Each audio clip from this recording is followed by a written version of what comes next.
솔직히 말해서 주변에 친구 진짜 많은 사람들 부러워할 필요 하나도 없습니다. 아니, 오히려 지능이 높고 성공할 확률이 높은 사람일수록 인간관계를 칼질하듯 정리한다는 사실 알고 계셨나요? 나는 왜 이렇게 친구가 없을까?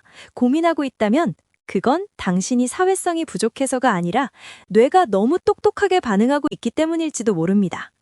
오늘 이 영상은 친구가 적을수록 인생이 잘 풀리는 과학적 이유를 아주 뼈아프게 파헤쳐 드릴 겁니다. 끝까지 보시면 왜 당신의 카톡 목록이 텅 비어가는 게 축복인지 깨닫게 되실 거예요. 지금 바로 시작합니다. 인간은 사회적 동물이라고들 하죠.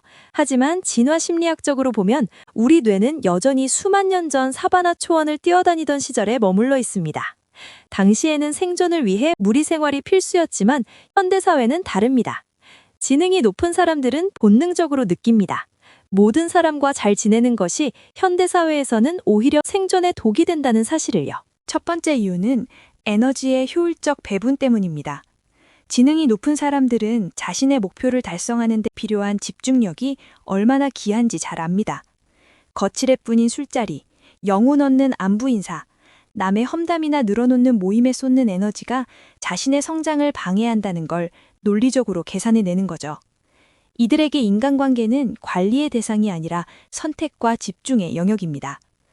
두 번째는 대화의 질적 차이에서 오는 피로감입니다. 높은 지능을 가진 사람들은 추상적인 개념, 미래의 비전, 혹은 지적인 자극을 주는 대화를 선호합니다. 하지만 대다수의 평범한 관계에서 오가는 대화는 가십이나 단순한 일상 공유에 그치는 경우가 많죠. 여기서 오는 인지적 불일치는 엄청난 스트레스를 유발합니다. 말이 안 통한다는 느낌이 반복될수록 그들은 차라리 혼자 책을 읽거나 사색하는 시간을 택하게 됩니다. 세 번째로 그들은 가짜 관계가 주는 공허함을 누구보다 빠르게 눈치챕니다. 지능이 높다는 건 통찰력이 좋다는 뜻이기도 하죠. 상대방이 나를 필요로 해서 찾는지 아니면 그저 심심풀이로 찾는지 그 의도를 너무 잘 읽어버립니다. 가식적인 웃음 뒤에 숨겨진 계산을 읽어내는 순간 그 관계를 유지해야 할 동기는 순식간에 사라집니다. 네 번째는 독립적인 사고의 보존입니다. 무리에 섞여 있다 보면 집단 사고에 빠지기 쉽습니다. 남들이 하니까 나도 해야 할 것 같고 대중의 기준에 나를 맞추게 되죠. 하지만 높은 지능을 가진 이들은 자신만의 주관이 뚜렷합니다. 집단의 압박에서 벗어나 객관적으로 상황을 바라보기 위해 의도적으로 고독을 선택하는 겁니다. 다섯 번째는 감정 소모의 최소화입니다. 모든 인간관계에는 갈등이 따르기 마련입니다. 지능이 높은 사람들은 갈등을 해결하는 데 드는 비용보다 그 관계를 끊어냄으로써 얻는 평온함의 가치를 더 높게 평가합니다. 소모적인 감정 싸움에 휘둘리기보다는 냉정하게 관계의 손익분기점에 따져보는 것이죠. 여기서 잠깐, 여러분의 생각은 어떠신가요? 혹시 여러분도 나이가 들수록 혹은 공부나 일에 몰입할수록 주변 지인들이 정리되는 경험을 하고 계신가요? 이게 단순히 외로워지는 과정인지 아니면 나만의 길을 찾아가는 성장통인지 댓글로 자유롭게 남겨주세요. 여러분의 경험이 누군가에게는 큰 위로와 답이 될 수 있습니다. 여섯 번째 이유는 자기 통제권의 확보입니다. 지능이 높은 사람들은 자신의 삶이 타인의 일정이나 기분에 좌지우지되는 것을 극도로 싫어합니다. 친구가 많으면 많을수록 예상치 못한 연락과 부탁, 경조사 등으로 내 시간이 조각나게 됩니다. 이들은 자신의 하루를 온전히 자신이 설계하고 통제하기 위해 인간관계의 폭을 좁힙니다. 일곱 번째는 진짜에 대한 갈망 때문입니다. 이들은 얕고 넓은 인맥보다는 깊고 단단한 소수의 연결을 원합니다. 100명의 아는 사람보다 나의 철학을 이해해주는 단 한 명의 진짜 친구가 더 가치 있다는 걸 잘 알기 때문입니다. 그래서 수준 낮은 관계를 유지하느니 차라리 자발적 아웃사이더가 되는 길을 선택하는 거죠. 여덟 번째는 변화하는 가치관의 속도 차이입니다. 지능이 높고 끊임없이 배우는 사람들은 가치관이 빠르게 변하고 업데이트됩니다. 하지만 과거의 친구들은 여전히 예전 모습 그대로인 경우가 많죠. 대화의 궤적이 달라지면 관계의 거리감은 자연스럽게 멀어질 수밖에 없습니다. 아홉 번째는 목표 지향적 성향입니다. 큰 목표를 가진 사람에게는 그 목표를 지지해주거나 함께 달려갈 동료가 필요합니다. 하지만 단순히 시간을 때우기 위한 친구들은 오히려 발목을 잡는 존재가 되기도 하죠. 지능이 높은 사람들은 자신의 꿈을 비웃거나 현실에 안주하게 만드는 사람들을 단호하게 정리하며 앞으로 나아갑니다. 10번째는 고독이 주는 창의성의 힘을 믿기 때문입니다. 역사적으로 위대한 발견이나 예술적 성취는 혼자 있는 시간에서 탄생했습니다. 지능이 높은 이들은 고독을 외로움이 아닌 충전의 시간으로 정의합니다. 혼자 있을 때 비로소 뇌가 가장 활발하게 작동한다는 것을 몸소 느끼고 있는 겁니다. 자, 여기까지 들으시면서 혹시 나도 그런데? 라고 공감하고 계신가요? 그렇다면 여러분은 이미 남들과는 다른 높은 인지 능력과 주관을 가지고 계신 겁니다. 이런 변화가 두려우신가요? 구독과 좋아요를 눌러주시면 앞으로 여러분이 겪게 될 이 긍정적인 고독을 어떻게 하면 성공의 밑거름으로 만들 수 있는지 더 깊이 있는 인사이트를 전달해 드리겠습니다. 이제부터는 단순히 왜 정리하는가를 넘어 지능이 높은 사람들이 관계를 정리한 후 택하는 구체적인 대안과 삶의 방식에 대해 이야기해 보겠습니다. 관계를 덜어낸 자리에 그들이 채우는 것은 무엇보다 질 높은 정보의 습득입니다. 물리적인 만남 대신 책이나 강연, 혹은 자신과 비슷한 레벨의 사람들이 모인 커뮤니티에서 지적 갈증을 해소합니다. 오프라인에서의 소모적인 만남보다 온라인상에서 이루어지는 목적 중심의 교류가 훨씬 효율적이라는 사실을 활용하는 것이죠. 또한 이들은 감정의 배설구가 아닌 서로의 성장을 돕는 파트너십을 구축하는 데 집중합니다. 단순히 술 한잔하며 직장 상사 욕을 하는 사이가 아니라 서로의 프로젝트를 피드백해주고 새로운 아이디어를 공유할 수 있는 소수의 전략적 동맹을 맺습니다. 친구라는 이름의 구속에서 벗어나 서로의 영역을 존중하는 느슨하지만 강력한 연대를 지향하는 겁니다. 주변 환경을 자신에게 최적화하는 작업도 병행합니다. 인간관계에서 오는 불필요한 소음을 차단하고 나면 비로소 자신이 진정으로 좋아하는 것이 무엇인지 보이기 시작합니다.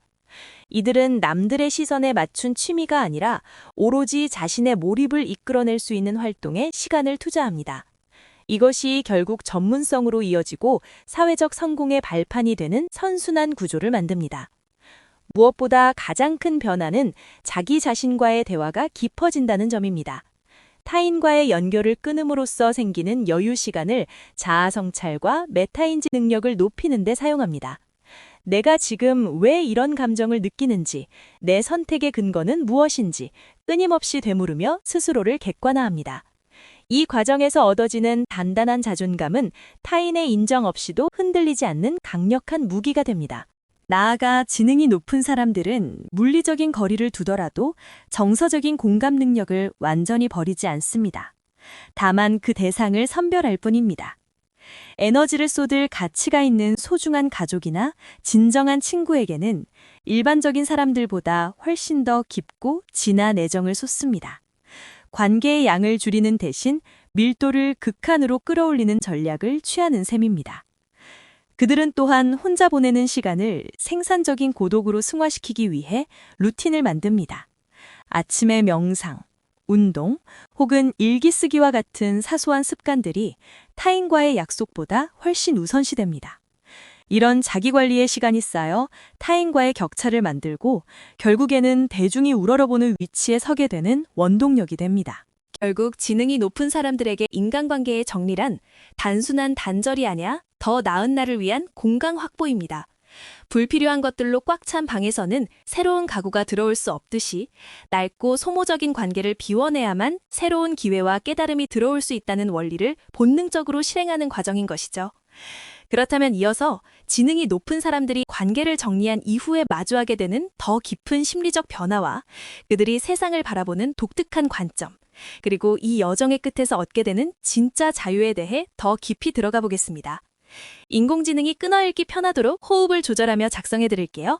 관제를 덜어낸 자리에서 이들이 발견하는 또 다른 핵심은 바로 직관의 예리함입니다. 주변에 사람이 너무 많으면 타인의 의견과 감정이 내 생각과 뒤섞여 버립니다. 하지만 관계를 정리하고 고요함을 선택한 이들은 자신의 내면에서 들려오는 목소리를 훨씬 더 선명하게 듣게 됩니다. 어떤 결정이 나에게 이로운지, 어떤 길이 위험한지 판단하는 지능적 직관이 극대화되는 순간이죠. 이런 과정 속에서 지능이 높은 사람들은 타인의 기대라는 무거운 짐을 내려놓기 시작합니다. 보통의 사람들은 친구나 지인들에게 좋은 사람으로 보이기 위해 무수히 많은 가면을 씁니다. 하지만 인간관계를 최소화한 이들은 그 가면을 쓸 필요가 없어집니다. 있는 그대로의 자신으로 존재해도 아무런 지장이 없는 상태, 즉 심리적 해방감을 맛보게 되는 것입니다. 또한 이들은 시간의 상대성을 누구보다 잘 이해합니다. 물리적인 시간은 모두에게 공평하게 24시간 주어지지만 지능이 높은 사람들은 그 24시간을 밀도로 계산합니다. 의미 없는 대화로 흘려보내는 30분과 자신의 성장을 위해 몰입하는 30분의 가치 차이를 명확히 인지합니다. 그래서 그들은 사람을 만나는 대신 자신의 뇌를 자극할 수 있는 고차원적인 취미나 연구의 시간을 투자하며 삶의 질을 폭발적으로 끌어올립니다. 흥미로운 점은 이렇게 관계를 정리한 사람들이 역설적으로 사회적 영향력은 더 커진다는 사실입니다. 억지로 인맥을 넓히려 애쓰지 않아도 자신의 분야에서 압도적인 성과를 내다 보니 자연스럽게 사람들이 그들을 우러러보게 됩니다. 이때 형성되는 관계는 예전의 소모적인 친목과는 차원이 다릅니다. 서로의 능력을 존중하고 영감을 주고받는 이른바 상위 1%의 네트워크가 새롭게 형성되는 것이죠. 여기서 여러분께 한 가지 묻고 싶습니다. 여러분은 지금 곁에 있는 사람들과 함께 있을 때 진심으로 즐거우신가요? 아니면 그저 혼자가 되는 게 두려워서 혹은 예전부터 알던 사이라는 이유만으로 억지로 자리를 지키고 있진 않나요? 여러분이 생각하는 진짜 친구의 기준은 무엇인지 댓글로 공유해 주세요. 여러분의 기준이 누군가에게는 관계를 정립할 수 있는 용기가 될 수도 있습니다. 이제 지능이 높은 사람들이 고달하는 마지막 단계, 바로 자기 완결성에 대해 이야기해 보겠습니다. 대부분의 사람은 자신의 행복이나 가치를 타인과의 연결에서 찾으려 합니다. 누군가 나를 칭찬해줘야 기쁘고 누군가와 함께 있어야 안심합니다. 하지만 관계를 정립한 지능 높은 이들은 행복의 주권을 자신에게 가져옵니다. 혼자 영화를 보고, 혼자 밥을 먹고, 혼자 여행을 떠나도 전혀 외롭지 않습니다. 오히려 그 고독 속에서 완벽한 평온을 느낍니다.